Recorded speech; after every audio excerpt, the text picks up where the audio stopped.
Beloved chosen one, stop scrolling for a moment. Breathe. This message did not arrive by accident.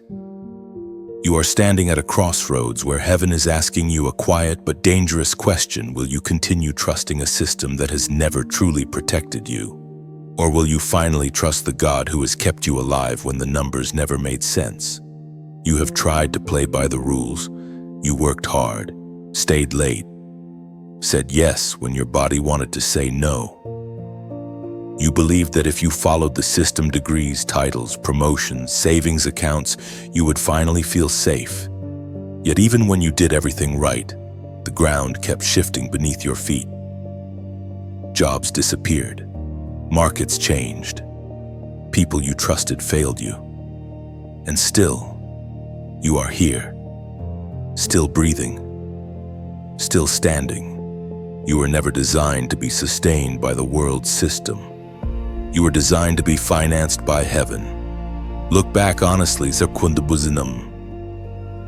were moments when the math did not work.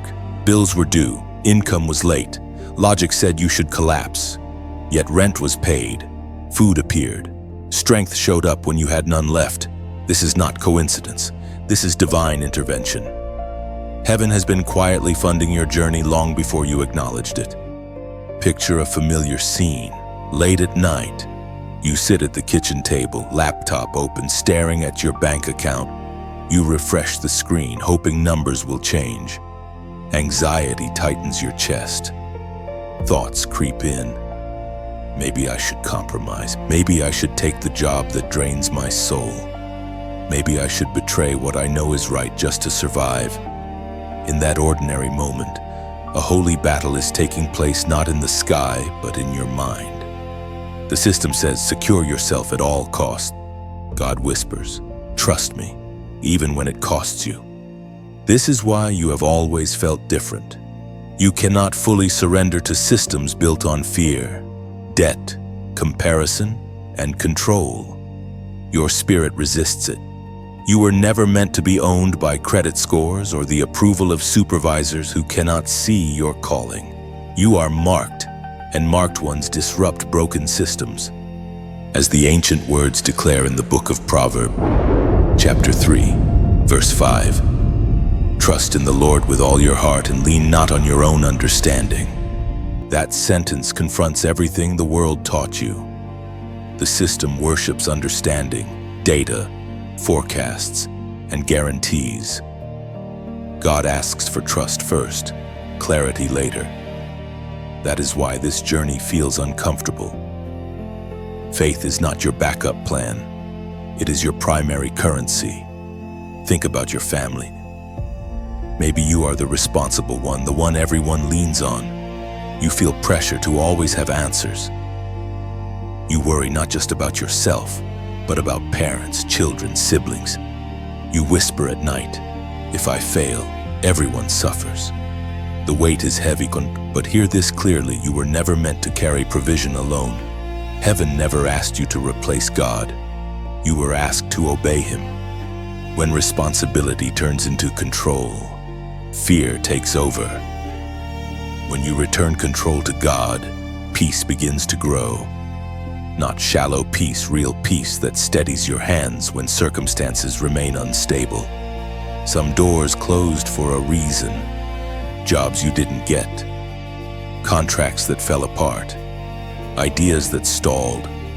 You called them failures. But many were protections. If you had succeeded too early inside a corrupt system, it would have owned you. Delay was mercy. Let me ask you directly, if visible security disappeared tomorrow, would your faith disappear with it? That question reveals where your hope truly lives. Hope misplaced creates anxiety. Hope anchored in God produces endurance. Now see hope clearly. Imagine waking up without dread. Imagine making decisions from conviction, not panic.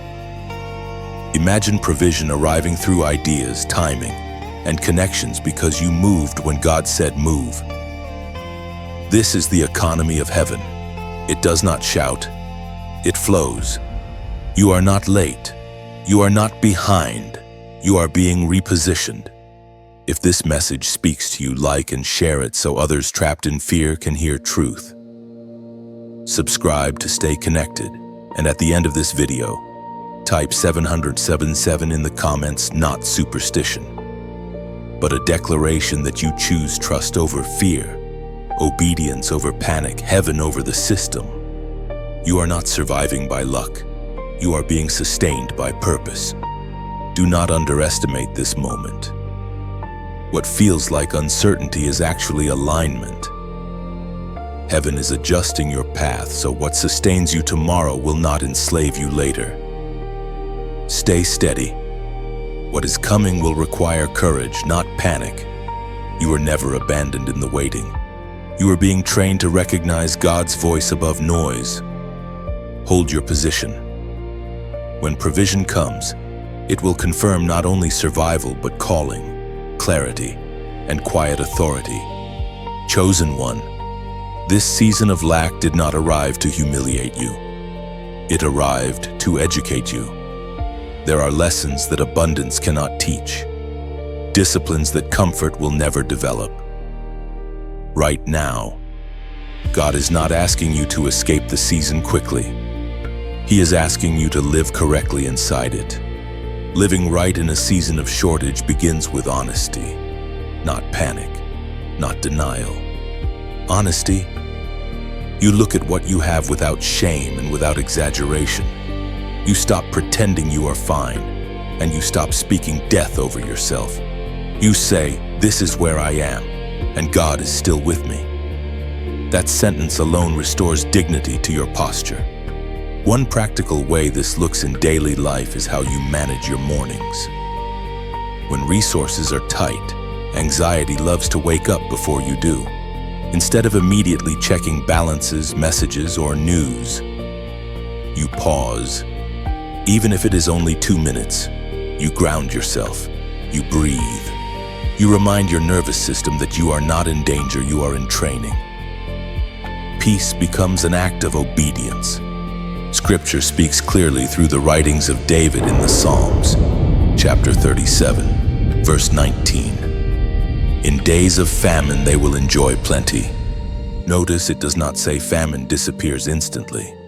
It says you are sustained inside it. Another discipline is learning to separate needs from noise. In lack, everything feels urgent, but not everything is essential.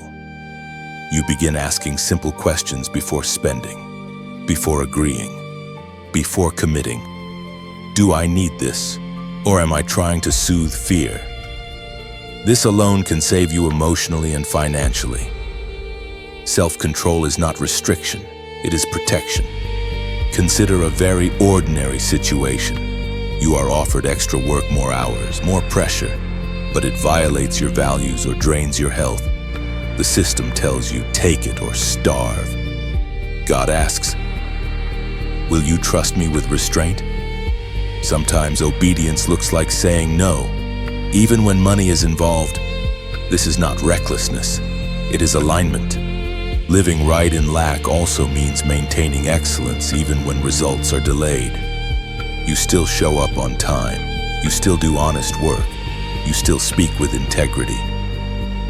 Not because it earns immediate reward, but because it preserves who you are becoming. Character is expensive, but compromise is costlier. At home, this season teaches communication. Instead of carrying silent stress, you learn to speak calmly with family about limits. You explain choices. You set expectations. This builds unity instead of fear. Lack does not have to fracture relationships. Secrecy does. Another practical instruction is to steward your energy as carefully as your money. In lean seasons, exhaustion multiplies despair. You learn to rest without guilt. You stop over-explaining yourself to people who do not need details. Silence becomes strategic. Not everyone needs access to your process. You also learn gratitude without pretending. Gratitude in lack is not forced positivity. It is precise appreciation. You thank God for small, tangible things: a meal, a conversation, a safe night, a working body. This recalibrates your mind to recognize provision instead of absence. The Apostle Paul wrote in his letter to the Corinthians, chapter 9, verse 8, God is able to bless you abundantly, so that in all things at all times, having all that you need, you will abound in every good work. Notice again what you need, not everything you want and not always all at once. A key practice in this season is obedience before clarity. You will feel prompted to simplify, to release, to prepare quietly. You may not understand why yet. Do it anyway. Packing less is sometimes preparation for movement. Ask yourself directly, what habits would I abandon if abundance returned tomorrow, and why am I still clinging to them now? Lack exposes attachments that comfort hid. You also learn to receive without shame. When help comes, advice, opportunity, generosity, you accept it with humility, not embarrassment. Pride resists provision. Gratitude multiplies it. This season is temporary, but the wisdom is permanent. You are learning how to live without being ruled by fear. When provision increases, this training will keep you free. Do not rush the lesson. You are being refined, not rejected. Remain patient with yourself. Growth in this season is often invisible. You may not feel stronger, but you are steadier. You may not see progress, but your reactions are changing. That quiet stability is evidence that God is rebuilding your inner foundation. Pay attention to small obediences. Returning a call, keeping a promise, finishing a task with care, these are not insignificant. In seasons of lack, God often measures faithfulness in details, not outcomes. What you steward now prepares you for weight later. Remember, this lack is not your identity, and struggle is not your destiny. This chapter is teaching you how to walk without fear of loss. When abundance arrives, it will meet a person who knows how to carry it wisely. Chosen one. There comes a moment when God begins to expose the difference between provision and control. Up to now, you may have thought they were the same. A paycheck felt like safety. A contract felt like peace. A system felt like stability. But heaven is now teaching you something deeper. Control is not security, and provision does not need permission from systems. This is the stage where many people become confused. They say, I trust God, yet their decisions are still ruled by fear of losing human structures. God is not condemning you for that. He is confronting it. Because what is coming next in your life cannot be carried by old frameworks. You begin to notice it in subtle ways. You no longer feel excited by opportunities that once thrilled you. The offer looks good on paper, but something inside feels heavy. You ask yourself, why am I unsettled when this is supposed to be a blessing? The answer is simple. Heaven's economy and Earth's economy run on different currencies. Earth's system runs on leverage, pressure, debt, image, and urgency. Heaven's economy runs on obedience, timing, trust, and alignment. One exhausts you, the other strengthens you. The Word of God declares in the book of Deuteronomy, chapter 8, verse 18, But remember the Lord your God, for it is He who gives you the ability to produce wealth. Read that slowly. Ability comes from God, not systems. Systems only distribute what heaven authorizes. Let's make this practical. Imagine you are at work and leadership announces changes, restructuring, budget cuts, new targets. Fear ripples through the room. People begin competing, performing, positioning, and you feel the pressure to prove your worth, to protect your place. But something inside you stays calm, not passive calm. You still work diligently, but you refuse to panic. That calm is not denial. It is discernment. Heaven is teaching you not to confuse activity with alignment. This is also why comparison no longer satisfies you. You see others advancing quickly, earning more, displaying success, yet instead of envy, you feel a strange distance, not superiority distance. God is separating your measure from theirs. Their pace is not your pace, their path is not your proof. Here is where many stumble. They think trusting God means rejecting structure altogether. That is not wisdom.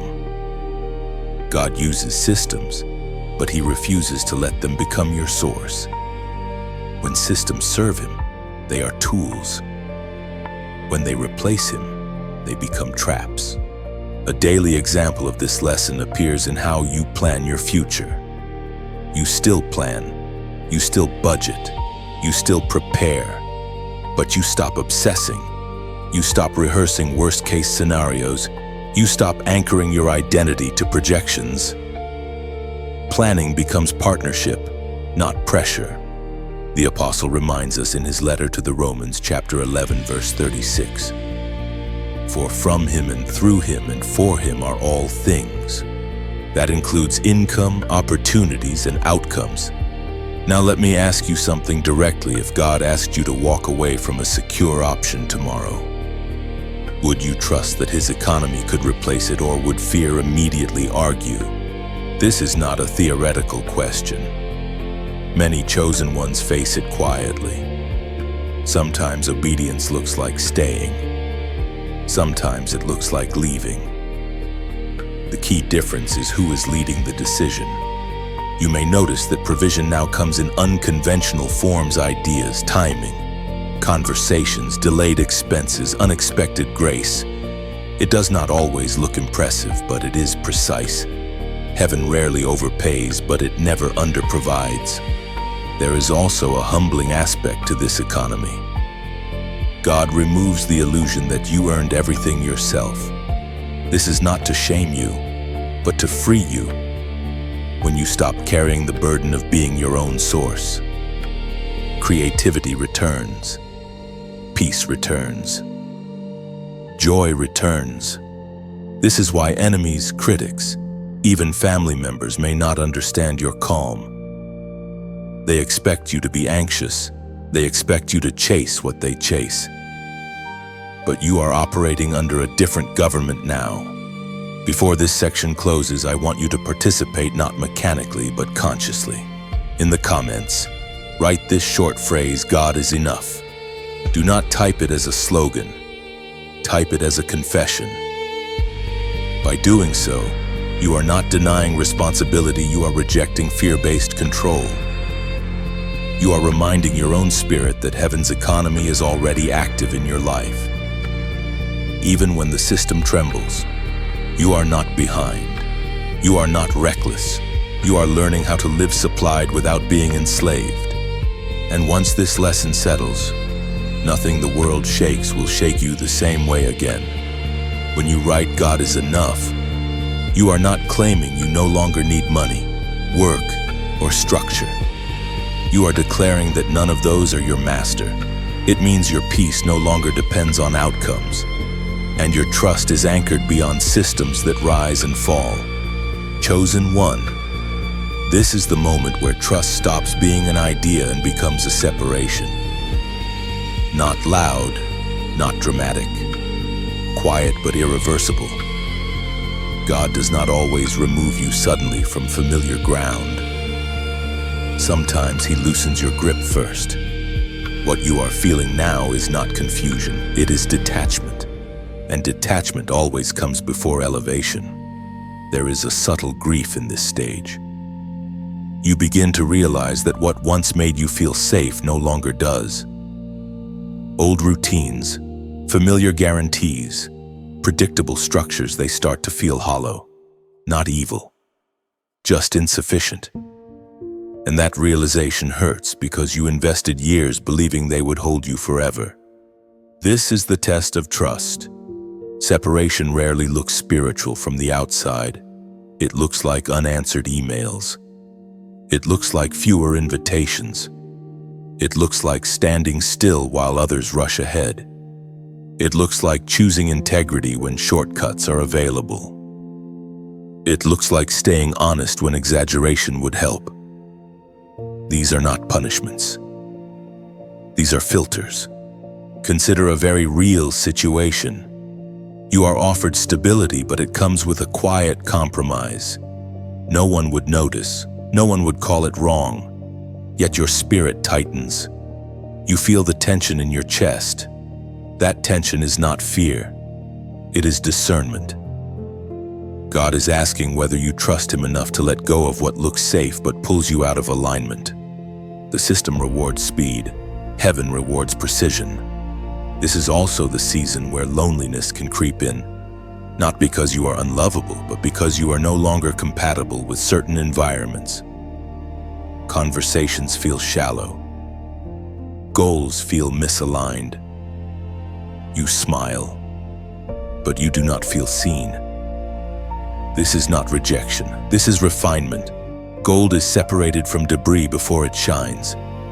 The Spirit spoke through the prophet Jeremiah, chapter 17, verse 7. Blessed is the one who trusts in the Lord, whose confidence is in Him. Notice the word confidence. Not desperation, not guessing, confidence. Trust matures into confidence when you stop needing constant reassurance. At home, this separation may look like simpler living. Fewer distractions. More intentional choices. You begin to value peace over appearance, rest over performance, alignment over applause. This is not withdrawal. It is recalibration. At work, it may look like being misunderstood. You are steady while others scramble. You refuse to panic. You do not join gossip or fear cycles. You focus on what is assigned to you and release what is not. That calm confuses people who survive on urgency, but heaven recognizes it as maturity. Here is the truth many are afraid to say. God sometimes removes the illusion of safety so you can discover real security. Real security is not found in predictability. It is found in presence. When you know God is with you, uncertainty loses its power to terrify. This is why you are being asked to trust without guarantees. Guarantees create dependency. Trust creates partnership. Now, let me speak gently. You may be tempted to run back to what is familiar just to feel grounded again. Resist that urge. Familiar does not mean faithful. Comfortable does not mean cold. If you return too early, you will feel relief, but you will also feel smaller. And you were not designed to shrink. Hope does not disappear in this season. It becomes quieter, steadier, deeper. Hope begins to look like resilience, like waking up and choosing obedience again, like continuing even when affirmation is delayed. If you listen closely, you will notice that heaven is inviting you, not forcing you into deeper alignment. Like a door left open, like a lamp left on, like a path gently lit. You are not being dragged forward. You are being welcomed. If this voice feels like a lantern on a dark road, you are free to keep it near. Some choose to leave a quiet mark, like a stone placed by the path, so others know the way is safe. Some pass the light forward, not losing it, but multiplying it. And some decide to walk this road again, returning whenever the journey grows heavy. Not because they must, but because it feels like home. Before this section closes, ask yourself one honest question: am I willing to release what feels safe if it keeps me from becoming who I am called to be? Your answer will shape the next chapter. Separation is not loss, it is positioning. And trust, real trust, always leads somewhere higher than you could have climbed alone. What you are releasing now is not being wasted. It is being exchanged. God is trading false safety for lasting strength, surface comfort for deep confidence, and borrowed certainty for a trust that will not collapse under pressure. Walk forward without rushing. The ground may feel unfamiliar, but it is firm. Each step you take in obedience is quietly lifting you higher, even when the elevation cannot yet be seen. There is a story in Scripture that only makes sense to people who have stood at the edge of lack and still chose obedience. It is the story of the woman of Zarephath. She was not powerful. She was not wealthy. She was not spiritually famous. She was a widow in a famine, living on the last of what she had, preparing a final meal for herself and her son before expecting death. This is where heaven enters the scene, not with sympathy but with instruction. The prophet Elijah meets her not when she is abundant, but when she is empty. He does not bring her food. He brings her a word. And the word sounds unreasonable. Give first. Not after you survive. Not after you feel safe. First. The ancient record tells us in the first book of Kings, chapter 17, verse 13. Do not be afraid. Go home and do as you have said, but first make a small loaf of bread for me from what you have and bring it to me. This is the pattern of heaven's financing. Provision follows obedience, not comfort. The woman had a choice that many chosen ones face quietly today. She could protect what little she had and still lose it, or she could obey with what seemed insufficient and step into supernatural supply. Her miracle did not begin when more flour appeared. It began when she moved with what was already in her hands. Now bring this story into your daily life. You may not be holding flour and oil, but you are holding time, skills, integrity, attention, effort, obedience. And there are moments when God asks you to move before the numbers change, to apply before you feel ready, to give kindness when you feel depleted, to act in faith when logic says conserve. Consider a very real modern situation. You are low on finances, yet you feel prompted to help someone share information, recommend an opportunity, show generosity with time or resources. Fear whispers, you can't afford this. Faith asks, can you afford disobedience like the widow? You stand between self-preservation and surrender. The miracle does not always look dramatic. Sometimes it looks like the bill that should have been impossible being delayed. Sometimes it looks like steady work instead of sudden wealth. Sometimes it looks like peace replacing panic. But it comes. This section is about a law you cannot bypass. Heaven does not finance hesitation. It finances obedience. At work, this may look like doing the right thing even when cutting corners would help you advance faster. You show up with excellence when no one is watching. You refuse to lie, exaggerate, or manipulate outcomes. And strangely, opportunities begin finding you instead of you chasing them. In family life, obedience may look like humility. Apologizing first, choosing patience when stress is high, creating stability emotionally even when finances are tight. These choices seem unrelated to provision, but they are not. Alignment attracts supply. In your inner life, obedience may look like letting go of bitterness, envy, or comparison. Those emotions drain more than any expense. Releasing them creates room for clarity, and clarity is expensive currency in heaven's economy. The widow of Zarephath did not know how the story would end. She only knew what she was asked to do next. And that is often how God leads you, one faithful step, not a full explanation. Ask yourself this directly: what is God asking me to do? Now that feels risky because I feel low. Do not over-spiritualize it. The answer is usually simple and uncomfortable. Make the call. Finish the task. Give the effort. Speak the truth. Apply. Serve. Rest. Obey. Here is the hope you need to hold on to. God never drains obedience without replenishment. The jar did not overflow dramatically, but it never ran dry. That is sustainable provision, quiet, daily, faithful supply. Many people miss their miracle because they are waiting for abundance to feel obedient. But Scripture shows the opposite. Obedience creates the environment where abundance can safely arrive. If this message mirrors your current season, if you feel like you are holding just enough for one more meal, understand this. Heaven is watching what you do with what remains. Not to judge you, but to partner with you. Before this section closes, I invite you to mark this moment. In the comments, write the number 888. Not as superstition, but as a sign of alignment, declaring that you believe provision follows obedience, even when supply looks small.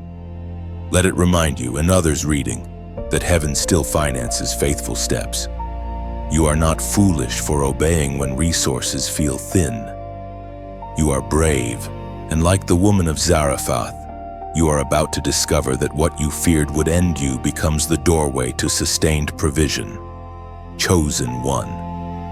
There is a strange and often uncomfortable phase that comes after obedience begins to bear fruit. It is the moment when others notice that you are still standing, still steady, still progressing even though they cannot identify where your support is coming from. This is not coincidence. This is consequence. You are entering a season where your life becomes a question mark to people who once had answers for everything. They assumed you would collapse without certain systems, relationships, or advantages. They expected exhaustion, panic, compromise. Instead, they see endurance.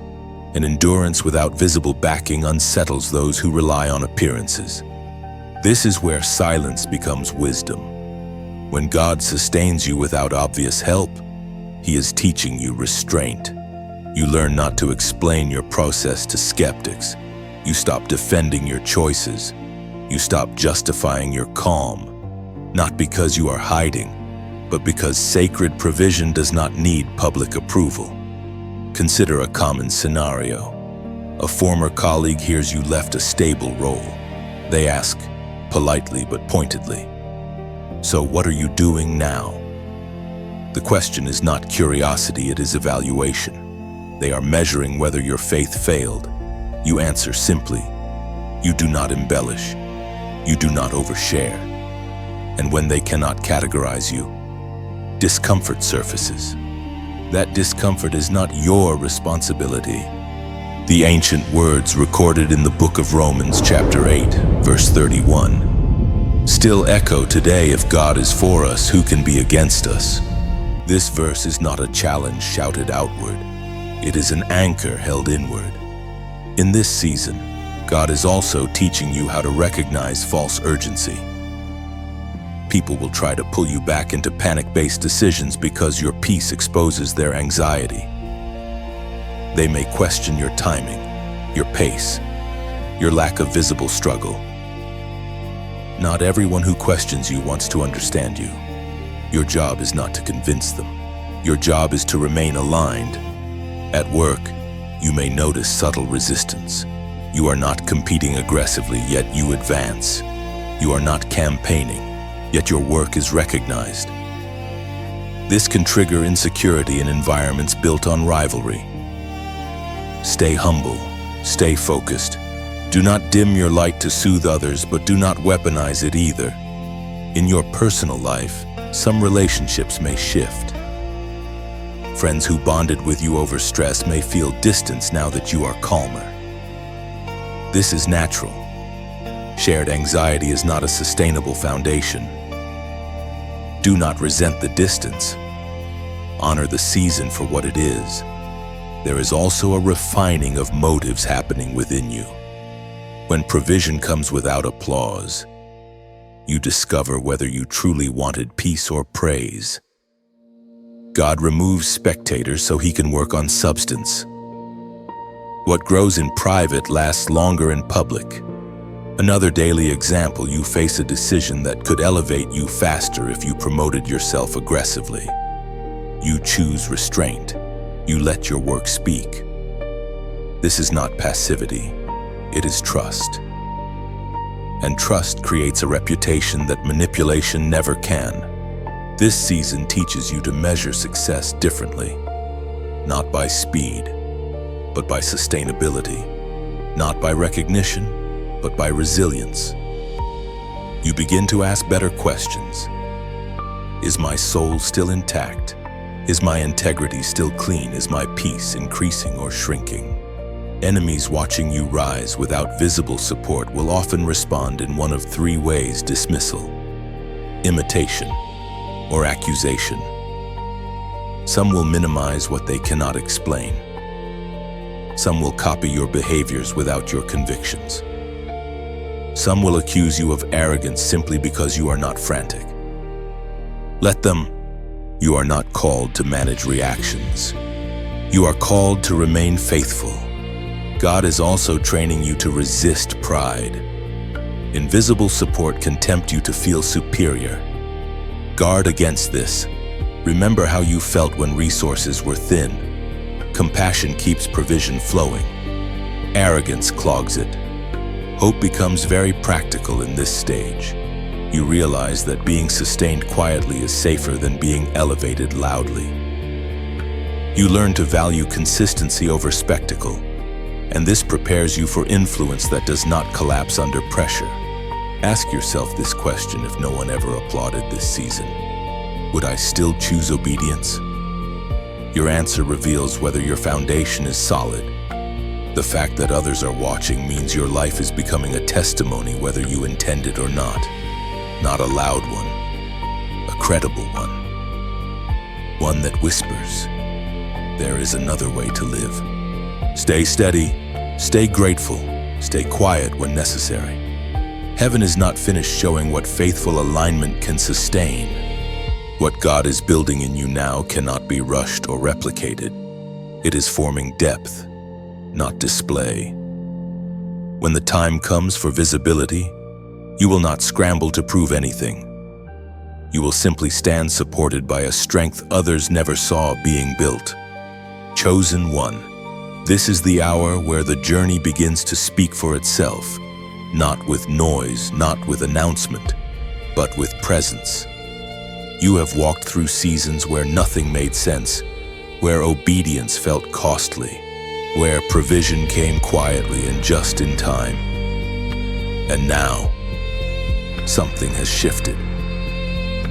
You are no longer asking, will God sustain me? You are living as proof that He already has. This is what it means to be crowned not with attention, but with authority.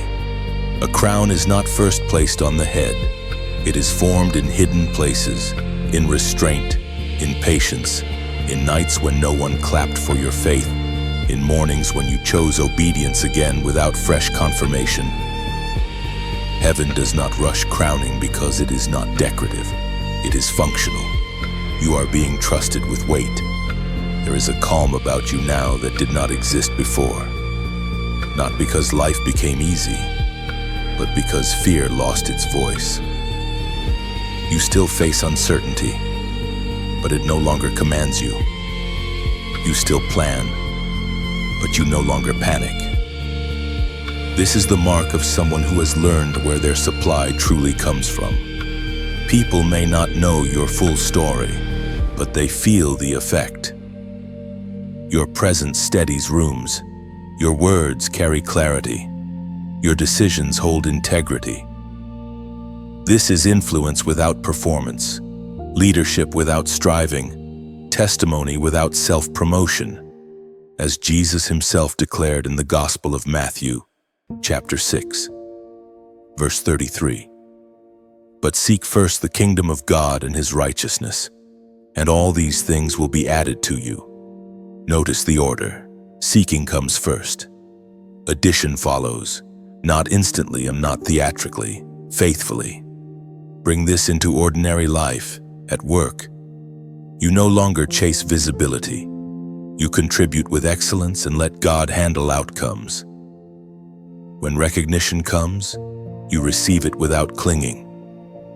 When it delays, you do not shrink.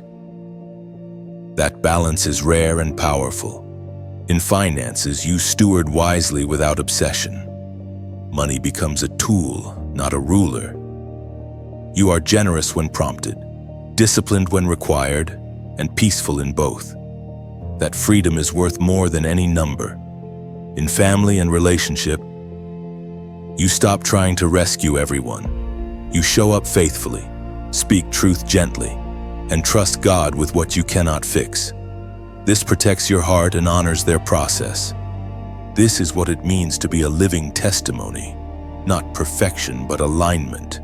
Not constant victory, but consistent faith. Some who once doubted you will watch quietly. Others will ask questions, but a few will mock. Let them. Your life is no longer an argument, it is evidence. And evidence does not shout, it stands. There is humility in this crown. You remember the waiting. You remember the fear. That memory keeps you compassionate. You do not look down on those still searching. You recognize yourself in them. And this is how God multiplies impact through empathy, not ego. Now imagine your journey as a long road at dusk. You are walking forward in dumb, not rushed, not lost. Along the path are markers, moments, words, reminders that helped you continue when vision was limited. Some pass without noticing, others pause, touch them, and realize they are not alone. If this message has given language to something you could not explain, you may leave a quiet trace below, like carving a symbol on the road, so others know someone walked here before them. If it warmed you, you may pass it along, the way fire is shared without growing smaller. And if this path feels true to your spirit, you are welcome to stay near it, returning whenever you need direction, not out of duty, but because the journey feels lighter when you are not walking alone. These are not demands, they are invitation, gentle ones, voluntary ones. Before we close, sit with one question: what kind of testimony do I want my life to speak when no one hears my voice? You are not chasing destiny anymore. You are walking in it, quietly, faithfully, crowned not by the world, but by heaven. And the journey continues not because you are unfinished, but because there is more light ahead. Walk forward with humility, not hesitation. What has been entrusted to you now requires steady hands and a listening heart. You will sense when to speak and when to remain silent. Wisdom will guide your timing more than urgency ever could. Do not fear quieter seasons ahead. Silence is not absence, it is often refinement. In stillness, your roots deepen, your motives clarify, and your strength becomes less visible but more reliable. What grows unseen will later hold visible weight. You will encounter others still searching for what you have found. Let compassion lead you. Your role is not to convince, but to reflect. Sometimes the greatest invitation is simply a life that breathes peace without explanation. Carry this journey lightly. You are not proving anything anymore. You are becoming. Step by step, day by day, heaven continues its work, shaping a life that can hold blessing, authority, and grace without losing its soul. Let this ending remain open. The way real journeys are, not everything needs a conclusion wrapped in certainty. Some truths are meant to travel with you, unfolding slowly as life provides the questions. Take what resonated. Leave what did not. There is no pressure to carry more than your heart is ready to hold. If something in these words felt useful, like a small tool placed quietly in your hands, you are free to pass it along. Not to persuade anyone, not to prove a point. Simply as one traveler offering another a compass they found helpful. And if nothing here felt shareable, that is also enough. Growth is not measured by outward response. What matters more is what stays with you when the screen goes dark. Perhaps it was a sentence that softened your breathing. Perhaps a reminder that steadied your thoughts. Perhaps a quiet permission to trust again, or to rest without guilt. Hold that gently. You do not need to announce it. You do not need to explain it. Some things grow best in private. Life will continue to test what you trust. There will be days when clarity fades and confidence feels thin. In those moments, return to whatever grounded you hear, not the words themselves, but the truth behind them. Truth has a way of resurfacing when you need it most. You are allowed to walk forward at your own pace. You are allowed to question without quitting. You are allowed to outgrow what once sustained you. None of that disqualifies you. It refines you. And if one day you find yourself remembering this moment not vividly but faintly, like a familiar path recalled at dusk, let that be enough. Let it remind you that you were not alone when you needed steadiness, and that guidance can arrive quietly, without demand. The road does not end here. It widens, it turns, it waits. Take what touched you. Leave the rest in peace.